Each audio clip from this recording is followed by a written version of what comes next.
internet Télé Sénégal TV rebonsoir ñu ngi leen di nuyuwaat ci seen chaîne bi nga xam ne moom ngeen taamu ñu koy def nag saa su nekk di ñëw ak yéen ci li nga xamante ne nag mooy actualité réew mi ñu fas yéene ko rek faram-fàccee daal di koy waxtaanee waaye nag du ma ci wet dinaa ci ànd ak ki nga xamante ne mooy sama chroniqueur di Cheikh Kane waaye it ci ànd ak aussi sama invité suñu invité tey nag mooy ki nga xamante ne moo di Ndeye Penda Ndiaye nag économiste de formation la financière au programme des domaines agricoles de Prodac et présidente de la jeunesse féminine de Grand Yoff tey moom mooy suñu invité du jour ñu fas yéene waxtaan ak moom ci li nga xamante ne mooy suñu actualité réew xam naa nag dañ koy bàyyi mu daal di nuyoo su ko defee ñu daal di dugg ak moom ci suñu laaj ak tontu Ndeye Penda ñu ngi lay dalal di la ziar.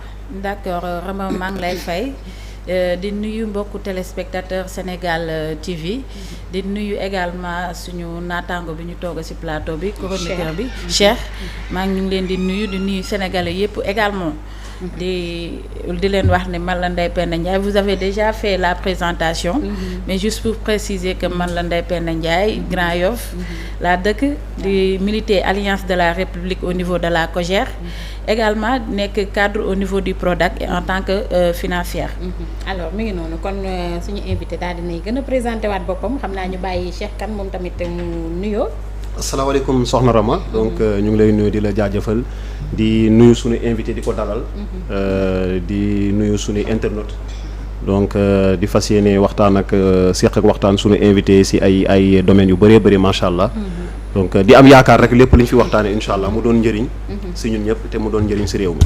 jërëjëf. alors mi ngi noonu comme ni ko Cheikh waxee dinañu waxtaanee ay points yu bëri ndax ku ne xam na ni jamono ji actualité réew mi dafa riche macha allah kon nag bu ñu toogee ku mel ni Ndeye Penda ñu leen di fàttali ne rek moom tamit APR la bokk dinañ ci ñëw ak moom ci ay points yu différents alors Ndeye Penda fi ñuy njëkkee rek mooy bëgg nañu ñëw ci coow li nga xam ne moo fa xew Ngor. gis nañu Ngor li nga xam ne moo fa xew ñu gis ne démb bi nga xamante ne coow li ëpp na loxo ba ay tir de balle réel jib fa aussi am ñoo xam ne ñàkk nañu ci seen bakkan ñu gis ne ci guddi gi président daal dina recevoir yenn ci ay autorité Ngor ngir mën a seq ak ñoom waxtaan pour mën a régler problème boobu déjà bi loolu amee li ñu gis mooy est-ce que tey loolu nga xam ne tey président def na ko est-ce que waru ko woon a njëkkee balaa jéeye bu mel noonu di dal ci kaw population de Ngor bi. Rama waa wax nga question d'actualité bu am solo mooy problème Ngor bi parce que problème boo xamee ni yow doo sax comprendre parce que tey autorité bu ñëwee ne daf lay defal infrastructure bu toll ni lycée ak bu toll ni gendarmerie boo xamee ni day yar sa ay njaboot muy lycée bi ak gendarmerie bi nga xamee ne da lay indil sécurité je pense que tey population Ngor dañ ko waroon accueillir à bras ouverts mais je sais pas qu'est-ce qui s'est passé ba nga xamee ne tey population boobu taxaw nañu dee na ñett ne lii du fi am xaw ma nag les soubassements et tout mais vraiment tey dëkk boo dem ne loolu da nga fay tabax vraiment lu ñu waroon saluer la mais peut-être dialogue boobu noonu nga wax ne lu ñu waroon njëkkee peut-être duñ c'est vrai loolu lu ñu waroon njëkkee ndax buñ ko njëkkee woon amaana tey duñ fa egg mais nag mënuma comprendre également ñu commencé travaux yu mel noonu te amul waxtaan peut-être que am na waxtaan mais peut-être waxtaan ba ña ca jot ñoo ci warul jot wala peut-être sensibilisation bu ñu waroon def ci ndaw ñi nga xam ne ñoo dëkk Ngor sensibilisation boobu moo des également moo tax tamit ñu ngi masawu population boobu ndax tey coow li yàgg na metti na ndax nga toog sa biir kër di dégg ay tir balle réel toog sa biir kër ñu lay sànni ay lacrymogène amaana am na suñu yaay ak suñu papa yu fa nekk seen yaram jagadi te loolu noonu du leen arrangé donc vraiment ñu ngi masawu bu baax a baax population bu fa dëkk di nuyu également suñu camarade ak ay mbokk yoo xamee ni ñu ngi fa tey di leen masawu bu baax a baax ki ci gaañu également ñu ngi koy jaale seen waa kër xaw ma benn la xaw ma ñaar 2 morts la kenn ki ñu ngi laam-laamee ñi naan bal la ñi naan dafa noyé wu donc quel que soit alpha muy perte humaine moom à chaque fois bu amee duñ koy naqarlu bu baax a baax donc ñu ngi jaal njaboot gi di leen appeler également à ce que ñu revenir à de meilleurs sentiments xam ne état Sénégal jógul pour faagaagal kenn tey du ñu jóg pour defaral leen pour indil leen jàngal leen jàngal seeni doom indi leen sécurité vraiment loo xam ne duñ ko war a saluer donc peut-être am na lu ñuy revendiquer donc état bi nuñ leen toog déglu leen ba xam seen ay points de revendication luñ ca mën ñu def ko ci maa ngi lay jaay. alors ñu gis ne ñu bëri tamit ñu ngi siy wax seen ay point de vue am na ñoo xam ne dañu gis ne Ngor li ko waa Benno jëlul parce que xam nañ ne maire Ngor Yewwi la bokk est-ce que du loolu moo tax tamit nguur gi ñu xaw a sàggane affaire Ngor bi ba mu egsi fii aussi est-ce que benn sorte de défante. non je dis pas ça parce que nguur gi moom mu gagné mairie mu gagné localité wala mu ñàkk gagné localité tey fépp foo xamee ni territoire sénégalais la tey le président Macky Sall moo koy gouverner.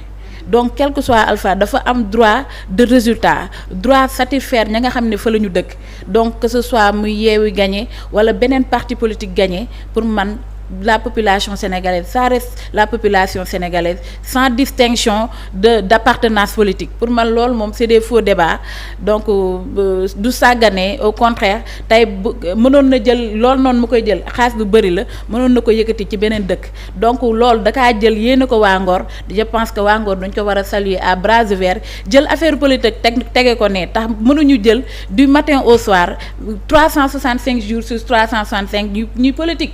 donc y a des choses yoo xamee ne bu ñëwee sa gox da nga ko war a saluer jël politique tegee ne ndax tey maire ba fa nekk tey bu leen waxee ne non waroo leen accueillir lii nii parce que président moo koy def te man mairie laa fee laa bokk donc loolu amul sens quoi pour man je me dis que politique war nañu dépasser yooyu quoi la nga am na appartenance politique boo ku nekk fa nga bokk mais bu loo xamee ni da lay jëriñ sa askan loolu da nga ko war a accueillir mais pas ngay def naka sudul noonu. waaw donc soxna Rama di la jaajëfal suñu invité encore une fois mais juste pour wax si quand même problème Ngor bi bon c'est pas une affaire qui a commencé récemment parce que effectivement mu ngi ko bëgg a yàgg y a eu des affrontements de par le passé donc normalement on n'aurait pas dû quand même si gis-gis ñu seetaan ba affaire yi toll fii parce que y a quand même eu des manifestations des pneus qui ont été brûlés y a eu des personnes qui ont été gazées donc si période boo xamante ni quand même c'est une période récente donc on aurait bien compris que l'État puisse prendre à bras le corps ce problème là te ñun foog naa sax suñu plateau wax nañ ko fii ne état bi daf si war a jóg lijjanti ko balaa muy ëppi loxo mais malheureusement bon xam nga ku artuwul nan la ko waxee ci olof di nga àtte donc malheureusement on est arrivé à une conséquence quand même qui est regrettable donc côté boobu aussi yaa ngi wax ne est-ce que du côté le fait que par exemple le maire de Ngor ne soit pas de la coalition au pouvoir bon loolu mën nañu ko xalaat mën nañu ko bañ a xalaat ça dépend aussi fi nga taxaw rek ci sa analyse mais benn côté mën nañ gis ne nii par exemple les mairies yi nga xamante ni parfois état bi du ko gagné ñoom dañuy génn di jooy quand même di wax parfois dañu am problème mais on a vu quand même un espace boo xamante ni c'est occupé par la gendarmerie dama jàpp ne éducation ak santé ak lépp luy sécurité dafa war a itteel vraiment les habitants mais man je mets juste comment dire la lumière sur un manque de communication parce que am na ñoo xamante ni génn nañu foofu ay autorités comment dirais-je coutumières génn wax ne ñoom li ñu gis mooy état bi déggoowuñu woon ak moom bi ñu waxtaanee gouverneur donc peut-être les choses sont allées trop vite léegi nag par exemple donc ñu leeraloon loolu rek mais wax ne par rapport ak sunu invité aujourd'hui le mal est fait li am na mais moom lan la yaakaar ne tey la ñu war a préconiser au-delà du dialogue bi nga xamante ne président de la République woote na ko te jotoon na recevoir waa Ngor moom lan la yaakaar ne mooy solution pour quand même éviter à l'avenir que de tels problèmes se posent encore à Ngor mais ailleurs au Sénégal ba nga xamante ni ay nit dinañ si jote dinañ si xeex ba ñàkk seen bakkan quand bien même aussi lan la xalaat aussi si communiqué bi nga xamante ni Antoine Félix Diome ministre de l'Intérieur wax na ko nee na ki dee bal reyu ko hélice pirogue moo ko rey bon ce qui a été démenti par certains léegi nag moom voilà ma jël ñaari questions yi rek jébbal ko moom en tant que membre de la coalition au pouvoir mais en tant que sénégalaise tout court lan la xalaat ne mooy doon solution par rapport ak cas bii nii solution bi ma ciy apporté je pense que brosse naa ko sama début analyse parce que dama ne ñun ñëpp ay sénégalais lañu lépp fépp fu ñu mën a bokk je pense que li gën a am solo ci ñun mooy le fait que nous sommes des sénégalais au-delà que tu sois de Yewwi, au-delà que tu sois de l'APR, man je bëgguma sax ñu may koleel étiquette politicien, man je veux qu'on me colle benn étiquette un citoyen sénégalais boo xamee ni il est là pour servir, parce que politique loolu la ñuy jariñ, servir ta nation. Donc tey nañu xale yi nañu bàyyi ñu leen di manipuler. Parce que tey tamit ak keroog démb rek ñu ngi dégg kenn koo xam ne nii benn opposant ne la xew Ngor benn quartier tey tenir nañu état bi wala tenir nañu sécurité état bi plus d'une semaine te mënuñu leen dara état bi mënoo ko tenir une semaine que ce soit quartier wala koñ wala wala réew. Donc c'est des gens voilà bon bien sûr ndax moom moo ko wax nee na di leen encourager ci ay sorties génn leen sortie kii parce que ñu génn tam tey quel que soit alpha tey yaay ji jur moo perte baay ji jur moo perte famille bi nga xamee ne xale ba fa la juddoo moo perte ndax moom toog ci télé sant ko doomam. mais est-ce que c'est pas trop simple aussi et trop facile. non nga wax loolu parce que gis nañ fi avant loolu quand même on a vu que y a eu des affrontements ba ñu taal fii kër ki nga xamante mooy Farba Ngom. Ousmane Sonko ne leur a pas demandé d'aller brûler la maison de Farba. oui mais d'accord, mais en tout cas il n'a pas demandé, il n'a pas fait de sortie officielle pour le dire. Léegi aussi est-ce que c'est pas trop réducteur? C'est trop simple aujourd'hui de dire que Ousmane Sonko moo encouragé. Le problème il date pas d'hier. J'ai pas dit qu'il a encouragé. Oui. Mais dama c'est des propos yoo xam ni ay manipulation la ay propos yoo xam ni pour man un leader koo xam ne dafa bëgg réewam koo xam ne dafa aspirer à jëriñ réewam waru ko taxaw di ko wax ndax tey coow li koy fay moo gën li koy taal ndaxte tey comme li ngay wax rek ku àttewul di nga ku àttuwul di nga àtte donc artu moo gën ngay pousse ay xale ci violence ak leneen man xale yooyu tey comme ni nga ko laajee xale yooyu ak beneen xale boo xamee mu ngi ci territoire sénégalais tey gouvernement ba nga ànd ak moom wala nga ñàkk ànd ak moom tey xoolal yan politique la indil sa gox bu dee politique boo xamee nii ay la yéwén ku la ne kaay ma tabaxal la lycée tey am na dëkk yoo xam ne boo leen ne waxoon kaay leen tabax dinañu ko jël ak fukki loxo ak juróom tey fuy foo teg nga ne tey dama lay tabaxal gendarmerie ak insécurité bi nekk ci dëkk bi tey da nga koy jël à bras ouverts donc quel est le problème ñan ñoo leen xëmb ba nga xamee ne xale yi tey peut-être ñu ngi toog di wax mais pourquoi aussi problème boobu lu ñu war a dem xool chaque fois que y a des manifestations au Sénégal forcément y a des morts parce que 2012 ba léegi dañ ko seetlu déjà on met à l'actif du régime de Macky Sall. Bon ñoom ñu ngi ne du ñoom et que c'est l'opposition et cetera mais quand même le constat il est là. En mars 2021 il y a 14 morts. Loolu dafa am. Léegi pourquoi au Sénégal ça commence à devenir une culture. saa yu marche amee il faut que nit faatu aussi. Donc ça aussi c'est un problème. Il faudrait aussi qu'on nous dise nos forces de l'ordre n'est-ce pas. ak balles réelles yi ñuy tirer. Ils sont bien elles sont bien formées ou elles sont pas bien formées, elles sont préparées à ça parce que ñun France aujourd'hui on est en train de voir que il y a le régime des retraites. boo xam ne il y a des soulèvements mais. Nombre de morts yu ñuy wax fii man France bon dégguma sax mort au contraire c'est les blessés les victimes c'est parmi les forces de l'ordre mais pourquoi nous nos forces de l'ordre saa ñu jàkkaarloog ñun y a des morts ça c'est un problème donc en ce moment-là donc vous en tant que bon citoyenne vous dites je suis parfaitement d'accord avec vous mais malheureusement je suis obligé de vous colorer comme vous êtes du parti au pouvoir voilà quoi il faut ngeen wax ñu aussi pourquoi léegi xam nga léegi manifestation dafa ragallu sax da ngay am sa doom mu ne la yaay maa ngi dem manifestation papa maa ngi dem manifestation nga ne ko bul dem ngir yàlla comprendre nga da nga ko wax ngir yàlla bul dem man je suis man j'ai des sœurs j'ai des amis parfois ils m'appellent ils me disent que tu es à Dakar j'ai dit ils me disent bul dem manifestation effectivement comprendre nga parce que dañu jàpp ne boo demee manifestation da ngay dee alors que ça devrait pas être ça effectivement loolu moom dama la koy nangul parce que dëkk bu am démocratie bu mel ni Sénégal tey am na loo xamee ni waruñu ko fi déggati donc lu may ñaawlu la tey bu ma sañoon tey sénégalais ba nga xam ne am na lu ko naqari day génn manifester mais nan la ñuy manifester parce que la dernière fois maa ngi ciy tax sama benn dëkkandoo elle est française tubaab la elle est de France mu ñëw ñuy waxtaan ci affaire de léegi les jeunes comment lu ñuy apercevoir nan la ñuy dundanteeg les forces de l'ordre bu may wan ne ma y a des images yoo xam ne da ngay gis ñoo xam ne du ñuy taxaw ci kaw di sànni ay affaire loo xam ne tey policier bi bu ko dalee mën na fa yem gendarme wala policier maanaam les corps de sécurité yoo xam ne ni ñoom ñooy encadrer les manifestants da ngay gis ne ñoom ñoo gën a nekk sax à danger yow population ba nga xamee ne ñoom la ñu topp pour du leen kii te manifestation Ngor bi ils ont tenu combien de jours donc peut-être dem nañ ci ba nga xamee ne peut-être leur vie a été menacée donc ñoom ils sont obligés d'être dans le riposte parce que ñun jànguñu ko ñoom ñoo ko jàng mais nag comme li ma la wax à chaque fois qu'il y ait mort entre les manifestants ak force de sécurité ne bul fàtte ne tey ku yore barre di ko tirer ci mbooloo tey au minimum wax ma la benn mort mais tu peux en trouver des centaines de morts donc nan lu ñu def ba bal bi jóg nan la kooku def ba tey ñun tirer ko ci au milieu de toute cette jeunesse là. Quand même une vidéo qui est devenue virale quand même. koo xam dañ ko tirer ci plage. tirer ko ci plage mu daanu. ñu wane ni oui à la plage. ñu tirer ko parce que xeex bi tamit ñëw na ci. ñëw na ba ci plage bi. oui léegi man pour rebondir allez-y. peut-être nit la ay nit la layaluma leen quoi. je suis pas l'avocat du diable te dama koy ñaawlu bu baax a baax yàlla mi tam xam na ko mais kay tirer soit nekk na ci benn situation boo xam ne il pouvait plus résister. wala il pouvait mënatul kii quoi. oui mais est-ce que vous ne pensez pas aussi que nos forces de l'ordre sont vraiment exposées. non raison amul benn raison buy justifier wu. parce que ñoom ils sont formés pour ça quand même. effectivement mais formation. pour gérer ce genre de situation. effectivement vous avez parfaitement raison. mais comme li ma lay wax rek nit moom nit la rek. et l'œuvre humaine est imperfectible.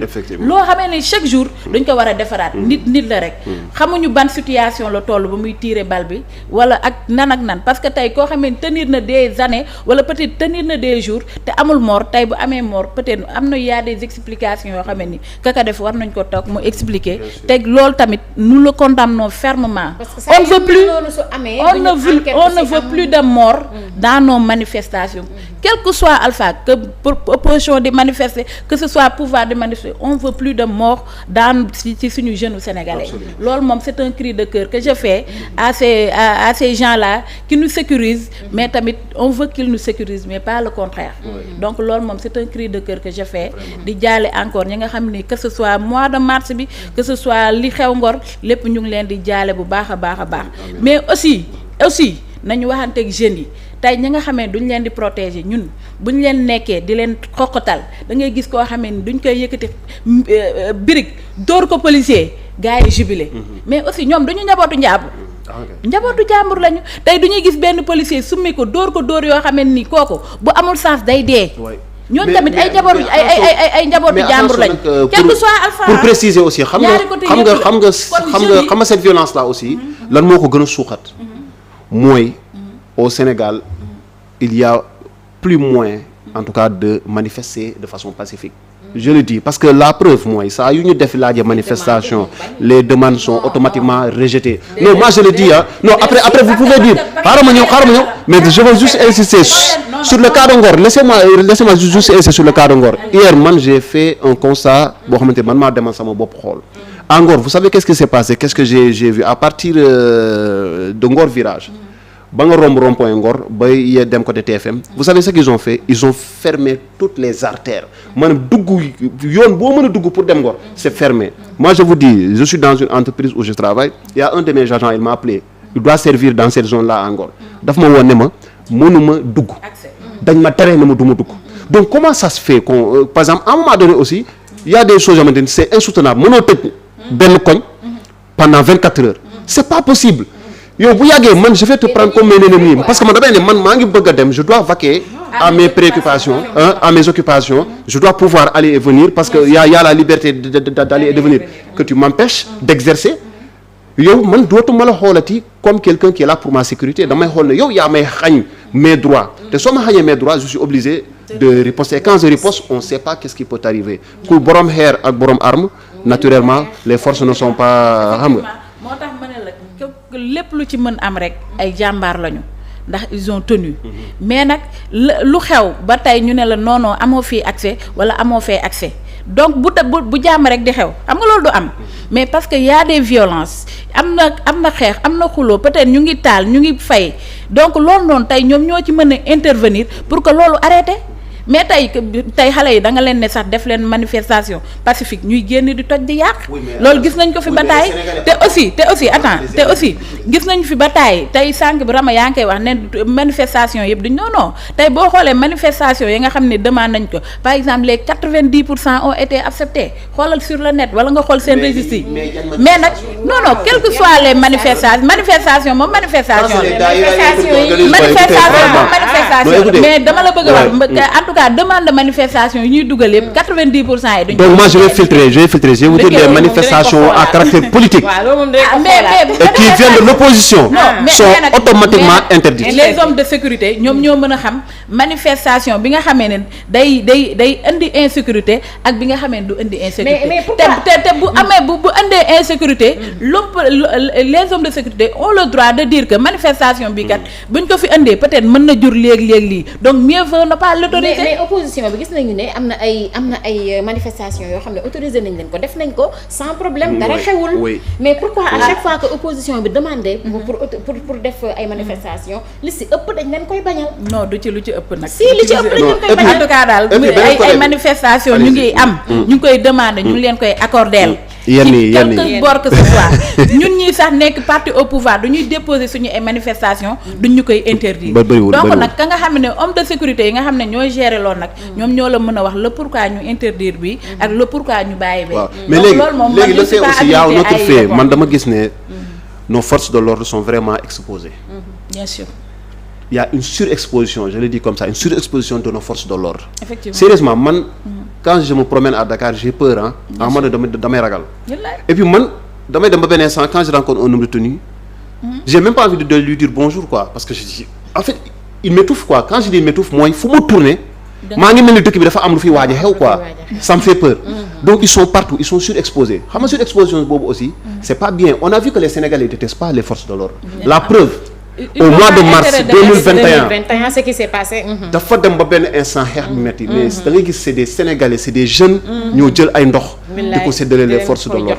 Ça veut dire qu'ils ont compris que ce sont leurs frères. ñun ñoo bokk Sénégal. donc c'est un seul Sénégal mais au-delà de ça tamit. il faut pas que nos autorités quand je parle de nos autorités je parle du parti au pouvoir. parce que ñoom ñoo fi yor lengay. ñoom ñooy def loo forces de l'ordre ñuy def di bañ a def.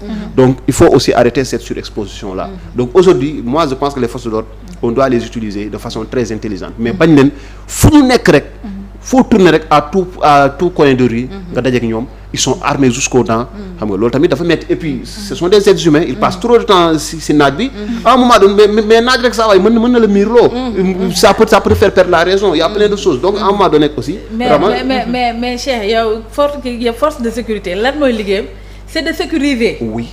Même mais ñun ñi nga xam ne dañuy liggéey bureau ñun chaque jour dañuy dem bureau. Oui. Chaque jour dañuy dem bureau. nga mun neex la da ngay dem mun naqari da ngay bureau. mais ku nekk tamit lan mooy différence. liggéey la rek. non mais d'accord mais yaa choisir ce corps de métier nga ne yow lii nga bëgg a def. loolu ngay def mais ils sont pas appelés à sortir tous les jours quand même. non. Vous êtes d'accord? À chaque fois que le cas que besoin se manifeste. dañuy génn de. Oui, le besoin, c'est ce que je dis. Mais ce besoin-là, ñun déggoo li ma la wax ñun nous sommes des personnes lambda. Peut-être ñoo xamee ne nii. jotuñu peut-être information yi nga xamee ne kay gérer sécurité boobu jot na ko.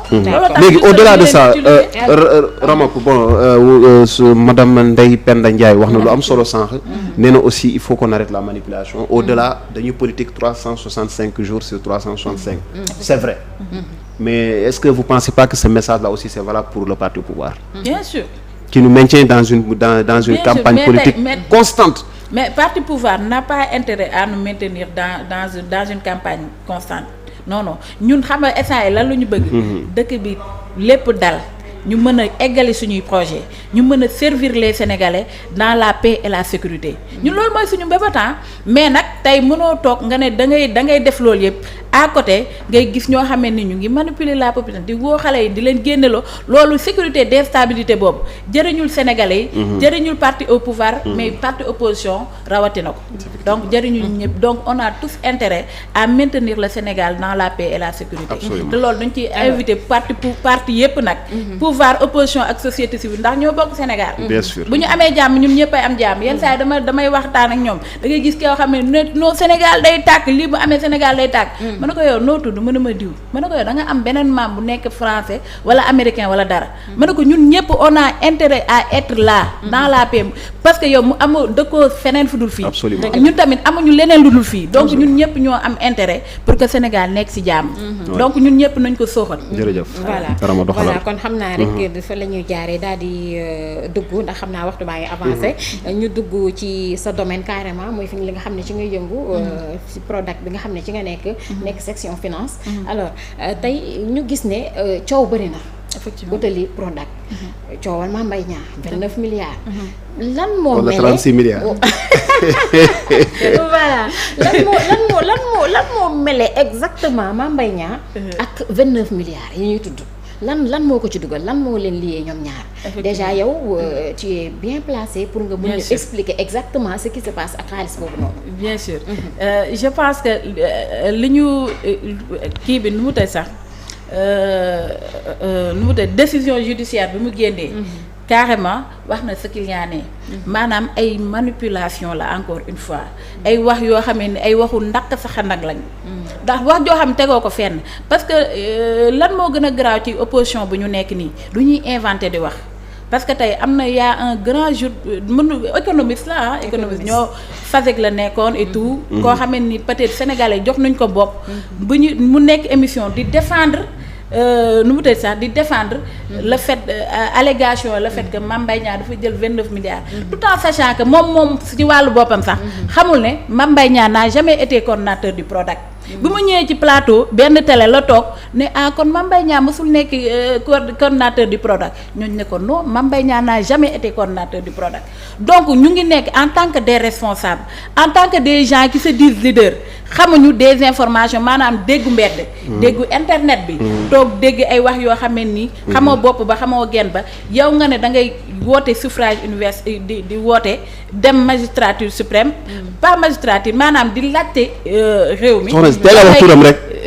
non je veux dire que Ousmane Sonko ngay waxal man Ousmane Sonko laay waxal. li koy caractériser lan moo tax waa APR dañu am problème pour tudd tur. waxal Ousmane Sonko problème mais dama leen di wax quelle essence bi nga xamee ne moom loolu lay wut ba pare di ci teg wax joo xam ne wóoru ko ba pare ñëw en fait dafa ñaaw yow man Ndeye Penda mi bi duma dara mais man rus naa taxaw di wax ci télé ñu may dégg wax joo xam ne nii teguwul yennagul maanaa parce que je me dis que man su ma ko waxee sama nawle dina ko dégg te nekkuma dara imagine toi moom dëgg kii bu mu nekk donc loolu c'est des choses très fortes affaire yi 29 milliards yi ni mu demee programme la woon on a injecté 29 milliards pour le démarrage de 4 DAC pour que ñu démarrer sur les 10 les 4 DAC sur 10 effectivement c'était 29 milliards c'était ça 29 milliards bi ñu ko dugalee mu am des retards de démarrage moom moo tax moom am na kii nu mu tëdd Birahim Seck lu mu gisoon ordre de service de démarrage amul benn valeur juridique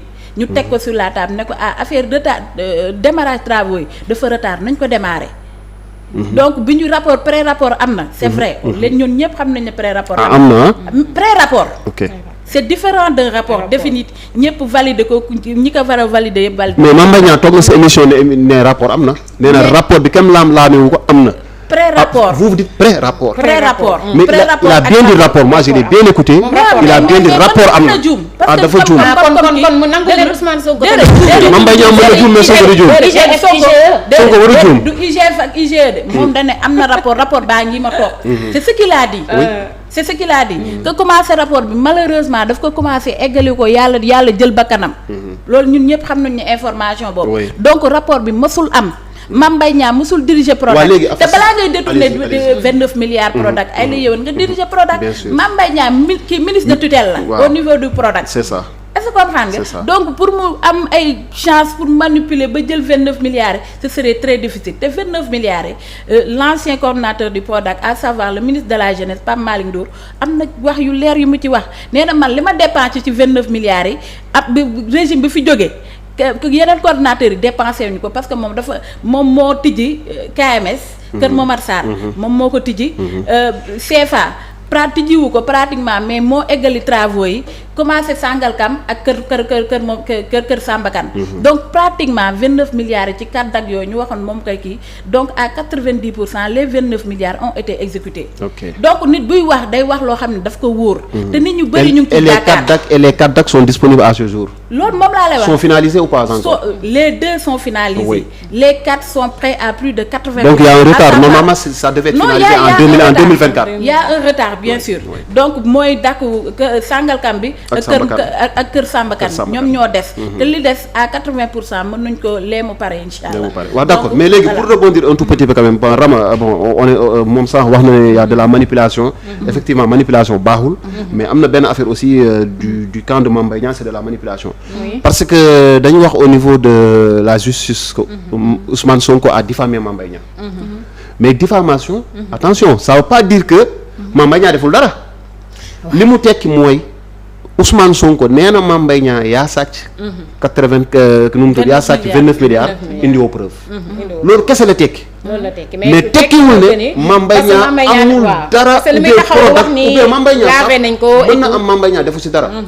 mais Prodac non dama ne mën na am moom directement peut-être. mais tey yow Mame Mbaye Niang la doon rendre compte ou pas.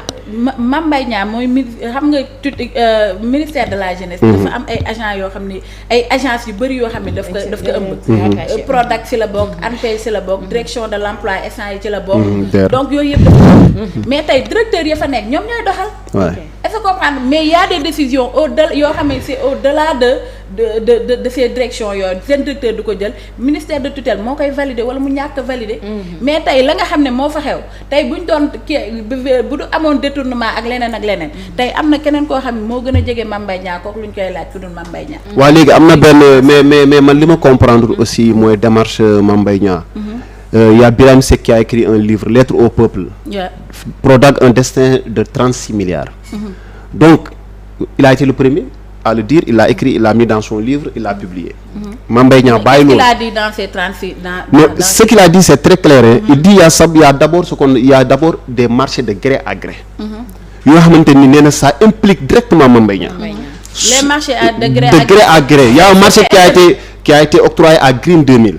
Green 2000 nee na c'est état kii nu ma tëdd suñu dagg yëpp. waaw nee na Green 2000 marché dañ ko jox.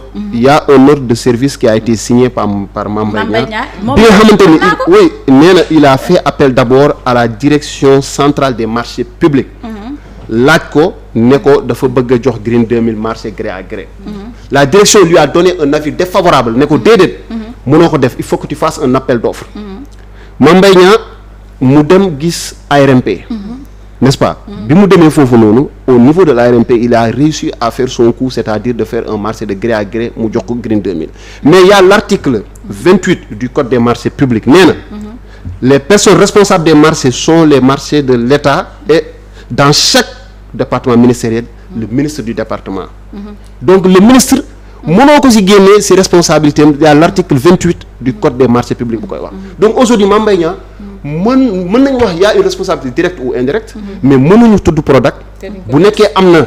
bu dee am na luubal wala am na rëq-rëq. ok parce que damay bañ ku ma jox kii nu mu tudd benn citation directe. mais bu dee amul it. Mame Mbaye Niang mënul ne moom il n'a aucune responsabilité léegi les responsabilités sont appréciées. Je suis direct totalement ou indirect. on peut toujours étudier on peut toujours voir ça. je suis totalement d'accord. mais man comme li ma la wax rek yaa suñu ñi nga xamee ne il se dit leader wala genre dirigeant société civile man du ma fier ci moom. du ma fier ci seen ay wax. parce que c'est des gens yoo xam ne yàlla bon je veux pas du ma si sax jéem a waat ak yow mais c'est des gens yoo xam ne non porte plainte yow yaay xool ku la neex nga porte ko plainte. bien sûr si koo xamee ni wax na la loo xamee ni neexu la tey ma kii yow mën nga ma romb mbéj ma mën na la baal naa la rama mbéj ma mën na ko baalu ma la parce que rapport bi ma fekk ak yow sekku ma kaak rama mais c'est justement ça nit moom gis nga bul ne lii diw def na lii diw def na laa dama war a porte plainte te 29 milliards yooyu am na ñu bëri ñoo xam ne duñ ko wax te kii yoon rëkk na seen digg ña feeñ la ak ña ñàkk a feeñ la nag dam moo fi am donc tamit man la ma gis daal ci Birahim Seck mooy ordre de service de démarrage ne dafa am retard waa loolu donc ça signifie mooy loolu te ça signifie ordre de service de démarrage mooy marché bu war a commencer te commencer ko donc duñ ko war a commencer point mais retard d'exécution man loolu laa fa gis mais nag lu ñu ko encore lu ñu mën a wax nañu Mame Mbaye Niang ak 29 milliards yi dina tëj sénégalais yu bëri. ndax ñu ciy wax te wóor voilà léegi pour libérer sénégalais non Rama baar ma pour libérer sénégalais comme dafa mën a tëj les 29 milliards ont été exécutés à plus de 90%. très bien 4 dag luñ ci waroon def 2 dag yi pare na mu ngi produire benn bi ci mujjee mu ngi produire depuis daaw avec l'arrivée du coordinateur Pape Malick Ndour inauguré na ko en 2021 CFA moom bu mu commencé daw yàgg na les 2 dag qui restent pour les 29 milliards mooy sa kër Sambakan ak Sangalkam ñoo ñaari dag yooyu te am na sax ñu ngi fay commencé di liggéey te travaux yi pareegul donc nag luñ ne yow 29 milliards yi pour lii la nga ne man la ma liggéeyoon pour 29 milliards mi ngi nii wala yéen da ngeen comprendre ne CFA am na wala ak waaw léegi comme nee nga ma 29 milliards am na wax nga lu am solo nee nga 29 milliards yi ngeen ko kër Momar Sarr léegi pourquoi ngeen di appesantir encore ne 29 milliards léegi comme que 29 milliards yi dafa nar a tëj Sénégalais yu bëri man dama bëgg ngeen libérer Sénégalais yi. non pas libérer non excusez-moi même au-delà de. oui mais il faut libérer les Sénégalais moi je pense. non je dis pas que tëj nii. oui mais je veux dire. oui au-delà même de jugement bi nga xamee ne. mën nga ko apporter entre kii mais jugement yàlla dafa grave. waaw bien sûr mais léegi wax loo xam ne daf leen wóor. xam nga teggi tuuma dafa am aussi. teggi tuuma dafa am n'est-ce pas bu ñu tegee non xaaral ma teggi tuuma lan moo gën a wóor kala diffamé yóbbu non teggi tuuma non ba léegi teggi tuuma non teggi tuuma parce que diffamation man sànq leeral naa diffamation mooy lan parce que ka nga xamee ne ñëw na ka nga xamee ne tey kooku magum jëmm bu toll ni Ousmane Sonko ak peut-être lu ñu naan représenté na ko ci réew mi tey ñu woo ko tribunal ne ko ñëwal nga kii nga ñëw fa naan sa biir dafa daw ak sama rapport dama ko fàtte fii ak sama donc loolu kooku nga xam ne non dama ne d'accord naa ak yow dama ne diffamation quand même leer na ñun ñëpp xam nañ diffamation pourquoi yéen tamit ngeen continuer di ci appesantir waaw xaaral ma ñëw parce que gis nga 29 milliards yi aujourd'hui muy si nguuru Macky Sall. Après Macky Sall. 29 milliards yi. Ça va rester une question à régler. Pourquoi le gars qui a fait le pré-rapport. nee ngeen dafa faatu yal na ko yàlla yërëm te xare ko àjjana. mais attendons si on est dans un pays qui se respecte. ñun dañu bëgg trop bu ñuy jël yenn exemple di ko jël à l'extérieur et cetera. mais comme ñun on est un pays et on se respecte. am na ko doon def rapport. yàlla moom na ko. mais attention. mais la vie ça continue non. Je suis totalement d'accord. Pourquoi ce pré-rapport-là n'a pas été finalisé pour permettre aux Sénégalais de se faire une religion? Parce que aussi il faut qu'on respecte les Sénégalais déjà ma wax la lan mooy marché public. maanaam yi nga xamante ne principe il y a 4 principes yu mu war a respecter. c'est la liberté d'accès. nan la ñuy accéder ci marché bi. loolu bu weesoo ñu ne égalité de traitement. maanaam ñëpp ñu soumissionné da leen di traiter de façon égale. des entreprises soumissionnées. waaw ba pare ñu ne transparence moom ça m'intéresse transparence des procédures. au-delà de la transparence nee nañ bon message des derniers publics. transparence leer na. joxe nañu sunu xaalis. mais sunu xaalis vous avez l'obligation de nous dire. xaalis bi fan la jaar Ousmane Sonko wax na ok Ousmane Sonko waxul dëgg. indi leen lan mooy dëgg. mettez ça sur la table. man je pense que ni jot na yéen ñi nga xam ne nag vraiment yéen a nekk Prodac surtout comme ni ma ko waxee tey li tax sa teewaay fii am solo. tey yow parti bi nga nekkee. non yow mënoo fee toog ba jóg yow tey te jàpp ñu la nag wañ sa loxo. ba mu dëgër teg ko sa dëgg ginnaaw. ne la nag vraiment wax ñu vraiment question 29 milliards bi nga xamante ne vraiment nag coow li mu indi ci réew mi kenn xamul nu mu toll dafa jot nag vraiment nag ngeen leeral Sénégalais mais man maa déggul olof. wala yéen a déggul olof. parce que lu gën a terre à terre. ngeen ne 29 milliards c'était pour construire 4 DAC. ma ne leen 4 DAC yi sont sur pied. les 2 sont en train de les 4 sax sont en train de produire. mais construction bi ñaar ñee ñoo des mais loolu lan moo ko gën a palpable. waaw léegi xam nga loolu nee nga ma loolu am na. loolu am na mais xam nga marché mën nañ la jox boo suba boo xëyee. jël sa oto nga ne da ngay dem Sédhiou. CFA village bi ñuy wax CFA boo waxee. dakku CFA fa la nekk di nga fa gis ay xale yoo xam ne ñu ngi dëkk Sédhiou dëkk à travers le Sénégal di fa liggéey di fa am seen salaire. ñu fay produire ay produits yoo xam ne waa dëkk ba duñ koy kii ba jël sax di exporter à l'extérieur. nga dem kër Momar Sarr la même chose nga dem Sangalkam bi à 2 pas ngeen dem xool. oui mais vous avez dit que vous alliez faire 300 000 emplois. N'est-ce pas? Le nombre d'emplois. Oui. C'était pour quand les 10 DAC. Oui, ça veut dire si on divise en réalité, c'est 30 000 emplois par DAC. Est-ce qu'à ce jour, les DAC qui sont opérationnels emploient effectivement 30 000 jeunes? Mais pareil. dag yu parewul mais le projet. oui non nee nga ma am na ñaari dag yu pare wala du loolu ma. dag yu pare non du ñaari dag sax xam instant yi 3 dag. ñoo pare carrément fonctionnel en même temps. oui mais les 2 dag les deux dag yi pareegul sax.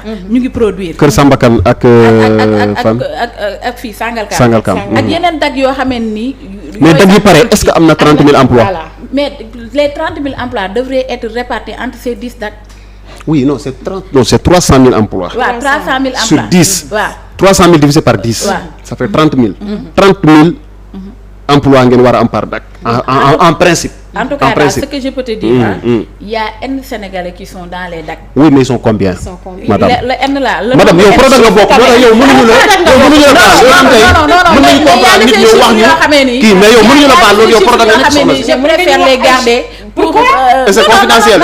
C'est confidentiel. C'est pas confidentiel, mais je préfère ne pas le dire. Oui. Donc voilà, c'est au-delà de ma personne. Oui, mais vous pensez que les 30 000, en tout cas, les 30 000?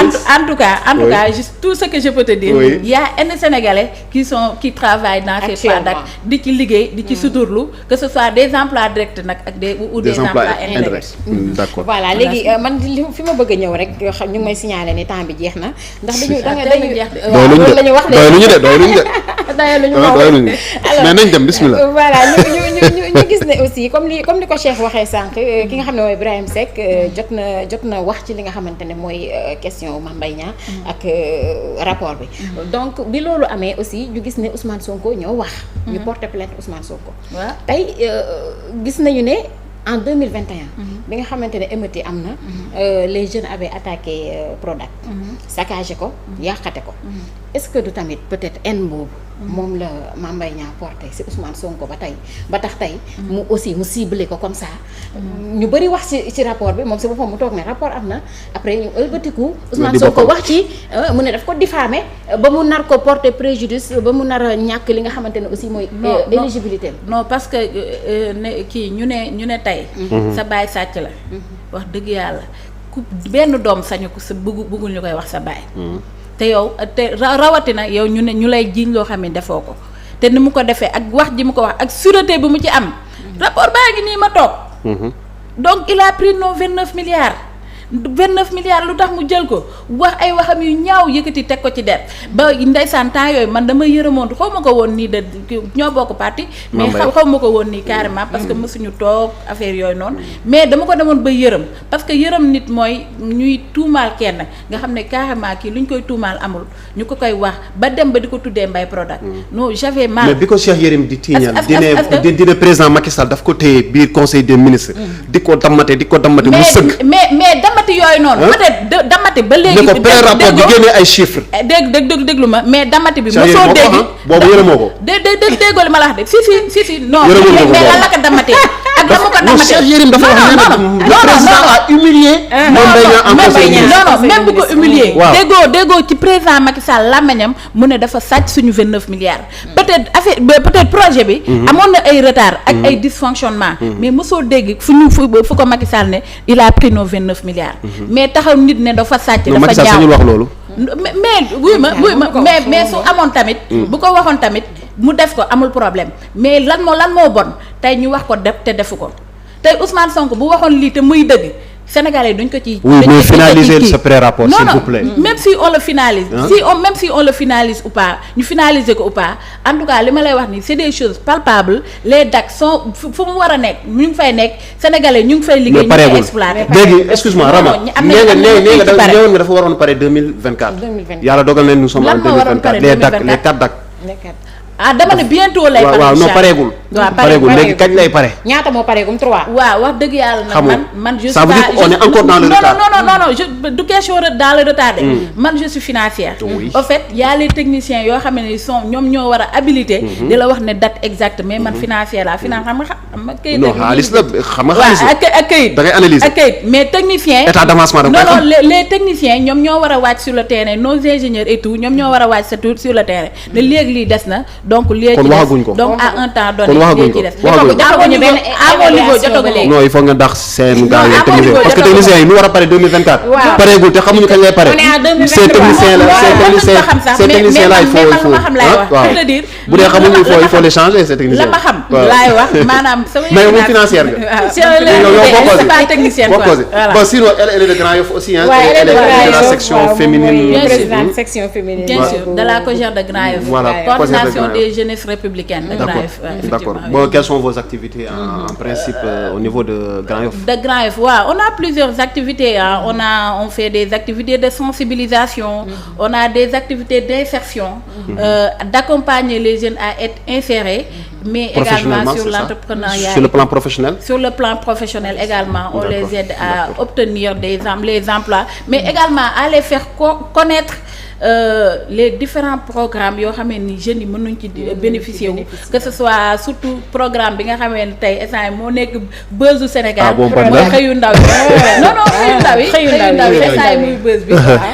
le ministre Pape Malick Ndour di ko jiite. def ci liggéey bu am solo nag en 7 mois vraiment mu insérer pas mal de jeunes à travers le Sénégal. mais buzz warul de soxna si duñ doon wax ni que programme état yi d'habitude ce sont les jeunes politiques ñoom ñoo si bénéficier mais tey instant yi boo xoolee tey mu nekk ministre bu yàlla may cawarte may tamit ministre bu mën a defante ministre de la jeunesse non ku ko tooñu du la laal man mooma yem ku ko tooñu du la laal mais nag mu ngi dugg ci ndaw ñi dem au fond fin du Sénégal xool jeunes yi nga xamee ne ñoo nekkoon ci quartier yi ñoom ñoo nekkoon seen biir kër gi te xamuñu lan mooy programme état ñooñu lay luqati nànk-nànk di leen insérer ci programme yooyu que ce soit les charretiers ñi nga xamee ne mësuñu sax am diplôme tey ñu ngi bénéficier pour les non diplômés en partie voilà aussi. waaw y a une grande partie yoo xamee ni c'est pour eux. Oui, mais am na également une grande partie par contre tamit j'ai eu vent de de certains étudiants yu bëri ñuy kaas nee nañu ñoom gars yaa ngi annoncé emploi yu ñu créé les chiffres mais ñoom sentiruñ ko. non qu'est-ce que vous dites à ces étudiants là mais nag kaam wax la Cheikh. nous sommes plus de 17 millions de Sénégalais.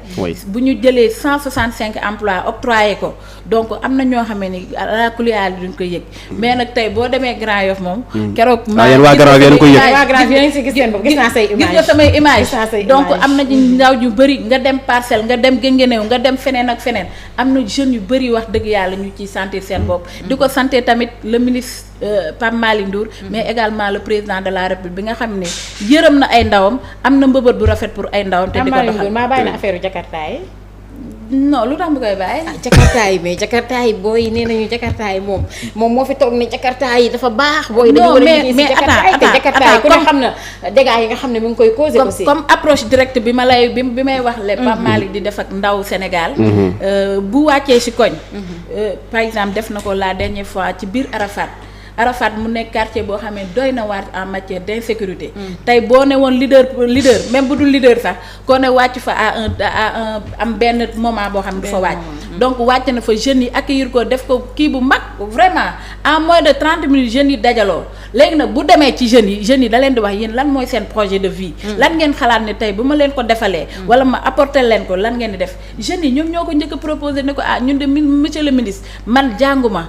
essence yi lii laa doon def ñi ne man charrette laa yore donc kii ne ko man de jànguma waaye bëggoon naa def lii muy pavage yi yooyu yëpp ñi mu insérer leen ci xëyu ndaw yi ñi nga xamee ne tamit bëgg nañu yore Jakarta mu ne leen man de benn problème rek laa am ak Jakarta peut-être certes am na insécurité ak tamit secteur boo xamee c'est informel donc tey man bëggoon naa ko formaliser déjà mu nekk tey loo xamee ni dina jëriñ ndaw bi te du ko lor donc loolu noonu fa la tollu ak jeunes yi te mu ngi ciy waxtaan ndaxte ñu bëri tamit ñu ngi am ay fausse information ne indi na Jakarta teg na Jakarta si daan mais benn Pape Malick Ndour le ministre de la jeunesse indeegul benn Jakarta Sénégal di ko jox jeunes yi mais nag projet boo xamee ni mu ngi koy togg ko ba nga xamee ne yow tey inconvénients yi ngay wax dina ko éviter lu bëree bëri parce que bu ñu xoolee manifestation bu amee Jakarta dina ci mën a liggéey di ci gis boppam donc loolu mu ngi koy même manifestation gis nañ ne bu amee Jakarta yi ñoom la ñuy njëkk a interdit ne leen bu ñu dawati donc loolu aussi il faut dire les deux roues quand même. les deux roues parce que Jakarta c'est parmi les deux roues c'est parmi les deux roues parce que booy yi ñuy def ay cag-cag ñi si ëpp Jakarta la ñuy yor loolu yëpp nag projet boo xamee ni ministre de la jeunesse mu ngi ciy liggéey ak ndawu Sénégal yi ñi nga xamee ni ñu ngi ci bëgg a liggéey donc mu ngi koy concevoir projet boo xamee c'est en conception donc xam naa buñ ko toogee ba yàq ko yow peut-être teg ko sur les rails ba mu normal quoi kii li ngay wax ni inconvénients yi ñu ciy wax ni amaana du si am quoi donc ñu ngi ciy liggéey bu baax a baax voilà d'accord kon Cheikh xam naa rek signalé nañ ñu bu yàgg ni suñu jeex na parce que 19 heures lañu waroon jeexal doyul si moom xam waaw nga ku fa jóge product moom ku fa jóge dañ la may dara waxtaan ak yow waxtaan bu gën a yaatu quoi gars yi dañ ñooy tooñ rek waaye xam nañ waaw mais seetal leen si seen der quand même vraiment ñu ngi leen di xaar non bon sinon setal sa der rapport bi na mujjee doon rapport gënul setal sa der mooy liñ ñu joxoon pour 29 milliards ñu liggéey ci mu ngi nii. boo ma joxoon ne 150 yi jëndal ma ci kaye bi ma jënd kii bi andil la tegal la. wax dëgg yàlla amatul c'est rapport nag c'est juste pour dire que voilà les choses sont passées telles qu'elles sont mais dara gënul palpable jëndal ma jox ma 150 jëndal ma kaye mën na la kaye ngi nii. waaw effectivement donc wax mais dëgg yàlla xam nga jënd boobu noonu. quand même bokkut ak jënd boo jënd si. non dama la jox c'est juste un exemple. tey ma jox exemple. non c'est juste un exemple yaa ngi xaabaabal de. waaw léegi bon xam nga moom ma cuqaat si année boobu quoi. exemple jàppal ne exemple. waaw exemple comprendre naa la jox nañu 29 milliards ne la 4 dag laa ci kii. war nañ leen. mais xam nga li nga utiliser xaalis bi yooyu yëpp tamit day am solo même su nekkee man mën nañ ma ko sant ma jox ko samay xarit fekk waruma ko woon jox samay xarit waroon naa ko gën a yaatal comprendre exemple la parce que Green 2 moom marché gré à gré la donc loolu en tout cas moom moo feeñ si livre sunu waa ji nga xam ne mooy Birame Seck. non Birame moom wax dëgg yàlla sama frère la sama xarit la vraiment du ñuy déggante tout le temps mais nag loolu moom wax dëgg yàlla je le mets en tout cas ça a été un grand plaisir toog ak yow si plateau bi ko ki nga xamante mooy Ndeye Penda Ndiaye donc Prodac Ndeye Penda Ndiaye Prodac waaw mais moom nee na Prodac ñoom seen loxo dafa set mais vraiment di leen jaajëfal di ñaan Prodac quand même qu'il y ait un rapport définitif boo xamante ni day dimbali ñëpp man dama jàpp rapport bu ñëwee ñëpp lay dimbali muy Mame Mbaye Niang muy Pape Malick Ndour muy président Macky Sall muy même tout le peuple sénégalais dinañu xam li xew te bu ñu xamee li xew je pense que tout le monde bu leeree moom wax dootul mënati am du dëgg loolu la ñuy ñaan sinon di encourager encore Ndeye Penda moom mi nga xamante ni mu ngi fële ca Grand Yoff ñoo bokk dëkk donc mu bokk ci jeunesse féminine Grand Yoff yi donc di ko ñaanal donc plein succès et aussi ministère ya mu nekk ak yooyu noonu ñun ñëpp ministères yi on a intérêt à ce que ça se passe bien ñu réussir parce que bu ñu réussir un peu c'est le peuple sénégalais qui va s'y retrouver encore une fois maa ngi jaajëfal Rama merci. voilà kon mi ngi noonu ñu foofu la ñuy daal di rek jeexalee li nga xam ne mooy émission bi ndax li ñu amoon ci waxtu sax xaw nañ ko dépassé waaye invité bee ko laajoon ndax invité la boo xam ne defe naa Sénégal yëpp bëgg nañu dégg tey waxtaan bu mel nii alors mi ngi noonu kon Ndeye Penda am nañu vraiment plaisir bokkoon ak yow sunu plateau seq ak yow waxtaan. waaw plaisir bi dama koy partager ak yéen parce que voilà nee naa la baru émission la loolu sax laa def sama publication donc baru émission bu ñuy fay la kontaan tamit teew fi kontaan également di leeral sénégalais parce que ñun moom dañu am opposition boo xamee ni bu ñu xëyee suba ba ngoon ci sosal nguur gi la ñu nekk di wax naka sudul noonu di leen wax également que ne sénégalais bu tëdd na nga nelaw xam ne 29 milliards yi nga xamee ne dénkoon nañ ko Prodac dénkoon ko équipe Mame Mbaye Niang bi nga xamee ne mu ngi woon biir Prodac vraiment utiliser nañ ko à bon escient donc peut-être lu ñuy wax rek nañu eggale rapport bi gën a leeral askan bi mais tamit lu gën a kii moom mooy palpal loo xamee ne dañ koy touché te dag yi nga xamee ne xaas ba fël boo demee Sédhiou di nga ko fa fekk nga dem kër Momar Sarr ak kër Sangalkam même fii ci Dakar tamit di nga fa fekk dag yi ñu mettre ko en place ay sénégalais di fa liggéeyee donc wax dëgg yàlla ñu ngi leen ci sant bu baax a baax mais également di sant également ministre de la jeunesse sama idole sama frère di def liggéey bu am solo ci xëyu ndaw yi di wax tamit ndaw yi nañu budul ne serait-ce que ça donc c'est Macky Sall am na fu mu leen teg mu ngi leen di jàppale nañ ko gën a jàppale comme ça deuxième quinquennat bi yomb ci ñun inchallah deuxième quinquennat bi yomb voilà ñu liggéey Sénégal encore parce que Sénégal am na lu ñu fi def lu bëri mais des na donc duñ ko war a liggéey te on n'aura pas de meilleur candidat que le président Macky Sall donc sur ces mots kon yéen moom mooy seen candidat sur ces mots kon affaire leeral na carte gi de lii leer na lii moom leer na moom lii moom dafa leer nañ ñi moom xamul ñu laam laa sur ces mots voilà ñu ngi jox dox daje téléspectateurs yi rek xam naa di nga ma invité waaye yow kay naa la invité waaye yow doyoo la ko merci beaucoup Ndeye Penda nag leeral na nañ ñi nag li ñëpp doon laam-laamee troisième candidature bu président Macky Sall deuxième quinquennat waaw deuxième quinquennat mi ngi noonu kon Aïcha ñu ngi leen di remercier vraiment Ndeye Penda bu baax a baax ci teew bi mu teew tey ci suñu plateau fii ci Télé Sénégal ci seen biir émission fii la xewee ñu ngi leen di wax ni nag nii lañ koy defee saa su nekk di ñëw ak yéen ci ay thèmes yu am solo waaye it di ñëw ak yéen ci li nga xamante ne tamit mooy actualité réew mi ma ci ànd ak ki nga xamante ne mooy sama chroniqueur bu xarañ bi di Cheikh Kane di leen rek wax merci beaucoup encore di remercier baax suñu invité Ndeye Penda mi nga xamante ne moom mi ngi jógee ba Grand Yoff daal di ñëw nag teew fii ci suñu plateau Ndeye Penda Product Cheikh a ko tuddee Ndeye Penda Product bàyyi ma tuddee ko Ndeye Penda Product bokk nag di présidente section féminine bu Grand Yoff ñu koy remercier bu baax a baax di nuyu waa Grand Yoff yëpp comme nag seen nit a fi toog dañ leen di bëggee di bëggee ñi nekkoon ci technique bi yëpp di leen wax merci beaucoup ba suba incha allah.